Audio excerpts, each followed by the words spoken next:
Question number 30 है हाफिज असद भाई का फैसलाबाद से। वो पूछ रहे हैं रिसर्च पेपर 5B में सुलह हसन की जो 5 शराइत हैं उनकी सनद मुझे नहीं मिल रही, वो बता दें। हाफिज असद साहब, आपने आज तक स्ट्रीम में आके कोई कुरान और सुन्नत का मसला आपने पूछा है? आपकी सारे के सारे मामलात इसी से रिलेटेड होते हैं। तो आपको पहले भी रिक्वेस्ट की थी, एक आप हैं और एक आतिफ साहब है, आतिफ रमजान या पता नहीं क्या नाम है उनका। इस तरह के सवालात आके बार बार क्यों करते हैं?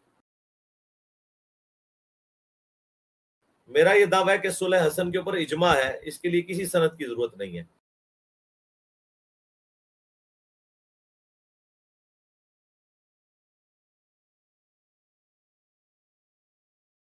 हमें सलफ में जितने मुहद्दिसीन अहले सुन्नत के जिन्होंने सहाबा इकराम के हालात जिंदगी पे किताबें लिखी हैं, चाहे इमाम इब्न अब्दुल बर हो, अल इस्तियाब लिखी उन्होंने, या उसुदुल गाबा इब्न असीर की, और फिर उसकी शरह अल इसाबा इब्न हजर अस्कलानी की, सब के सब लोग ये नकल करते आए हैं। सनद की जरूरत ही नहीं है भाई।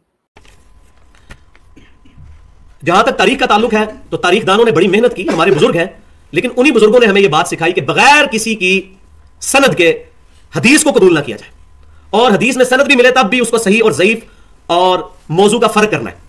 तो जब हदीसें नहीं ली जाएंगी सनद के बगैर और सनद की सेहत के बगैर, तो अकवाल जो वाक़या करबला के बारे में है या यजीद के बारे में है या बनु उमैया के बारे में है, वो बगैर सनद के कैसे लिए जा सकते हैं? हम नबी सल्लल्लाहु अलैहि वसल्लम का फरमान भी बगैर सनद के कबूल करते हैं, हालांकि हमें कहा जाता है ये हदीस है। तो हम इन लोगों की ऐरे गैर लोगों की बातें किस तरह बगैर सनद के कबूल कर लें?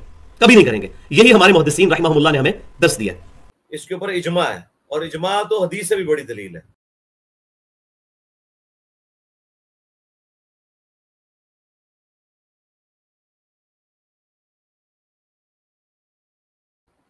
किसी का भी इनकार नहीं है, सब ने इसको माना है कि ये ट्रीटी है, और ट्रीटी के अंदर ये अंडरस्टूड है कि ऐसा हुआ है। ये इसी तरीके से कि आप मुझे कहें कि 1000 साहबा की मैं लिस्ट आप मुझे दें और कहें कि जी इन्होंने जो शादियां की थी तो क्या गवाह थे बीच में? मैं कहूंगा जी थे। वो कहें बताएं जरा कौन कौन से गवाह सनद से साबित करे, तो मेरे पास तो नहीं है। मैं अंडरस्टूड है। इनको पहले जरा जैसा फुदू बनाया था, फुदू बना के रखो। तो जो सुलह हसन है, इसका नाम ही सुलह है, और सुलह का मतलब ही शर्त पे होता है।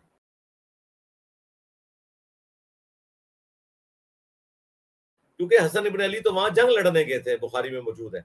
वो जंग टली है सुलह की वजह से। सुलह हुदैबिया थी, उसकी भी शराइत थी। सुलह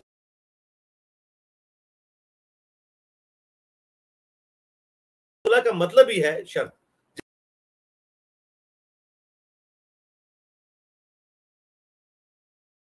जिस तरह निकाह का मतलब है इजाबो कबूल, हक महर, गवाहों की मौजूदगी में। इनको पहले जरा जैसा फुदू बनाया था, फुदू बना के रखो। आंदा से इस तरह के सवाल ना यार किया करें आप लोग।